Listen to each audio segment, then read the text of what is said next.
Snipers, you have to see what's happening to the Bitcoin price right now as I'm about to fly out to Miami for the Bitcoin conference. And as I was finalizing my watch list, I found something that I had to share with you guys. And more importantly, I want to talk about what I'm expecting for Bitcoin in the immediate short term, because what I'm about to show you is having an immediate short-term effect on the Bitcoin price. And for those that don't know, the Luna Foundation, which owns the Terra ecosystem, is currently accumulating Bitcoin for their reserves to back the UST stablecoin. And over the last 5 days that Bitcoin has been moving to the side, check what I found. The Luna Foundation has also stopped adding Bitcoin to their balance sheet. And so this is certainly something that I'm going to be monitoring into this week.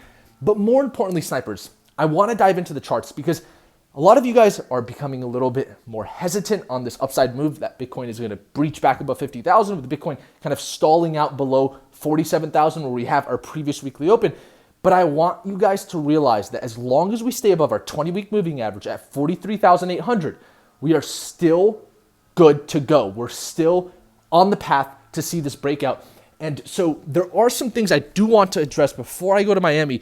And that's the fact that the current range that I'm following for Bitcoin is between the previous weekly open at 47,000 and the 20-week moving average, let's call it 44,000.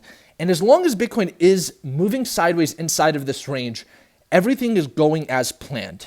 If we cross below 44,000 with decisive hourly and 4-hour candles, of course, then we will start talking about potential downside scenarios. But I do not see this on the board just yet with the S&P 500 still above its 20-week moving average. If we can get hourly and 4-hour candles above 47,000, it's not a coincidence that we've only wicked above this level, then we can start expecting a little bit of momentum for Bitcoin. But the real momentum comes in at 50,000. For those that have been tuned in, you know the deal there. And then I do want to address really quick the Ethereum to Bitcoin chart, still looking strong, even if it comes down just a bit to test the monthly open at 73,000 Satoshis. It's showing confluence with the previous resistance that would now turn into support. And so nothing to be worried about there. The DXY is something that we need to watch in the immediate short term, 24 to 48 hours, because it is moving up. This is not the best case for Bitcoin, but it has yet to break out of this consolidation. Let's not just call this flag out of the playbooks just yet. It's still inside of this consolidation. If we see more decisive price action to the upside, then we will call this a bearish puzzle piece. But right now, it's still looking neutral, but because it's above the resistance, it would be neutral to bearish.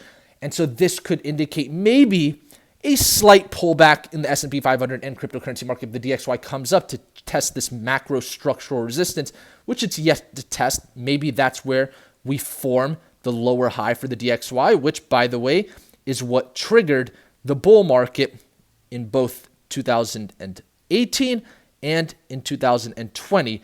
And so if this lower high comes on the table, that could be it. Maybe we see one slight pullback for the S&P 500 and Bitcoin to maybe even just test their 20-week moving average, because just notice how the S&P 500 is still maintaining its weekly candle fully above the 20-week moving average. And until and if that changes, we have to assume a bullish bias is across the board for the markets. And so with that, there isn't other revolving parts that are really too important right now. What I really wanted you guys to realize is the Luna Foundation right now, they've paused their accumulation of Bitcoin, at least for now. And so we want to monitor some of their updates on Twitter and, of course, the on-chain analytics to see when they start resuming their purchases of Bitcoin, because so far as they stopped, Bitcoin has also stalled out. So that's important to know. We don't just want one whale buying up Bitcoin. But I think I saw in the news today, Michael Saylor just accumulated over $100 million in Bitcoin.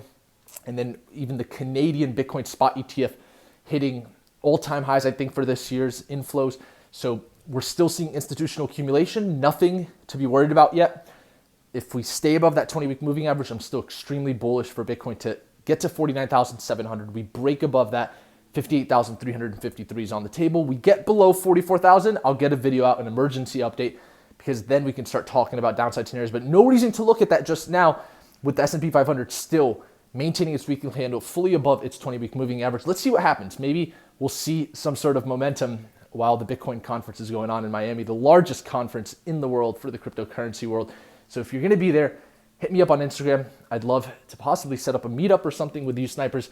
That would be really cool. Nothing in the books just yet, but I'm going to be planning more of it as I get there to Miami. I'm going to be there a little bit early just so that I can get everything organized. And until next time, thank you all for tuning into the Snipers channel today. Smash the like button for the YouTube algorithm if you support this content and like the new haircut, and I'll see you guys next time. Snipers out.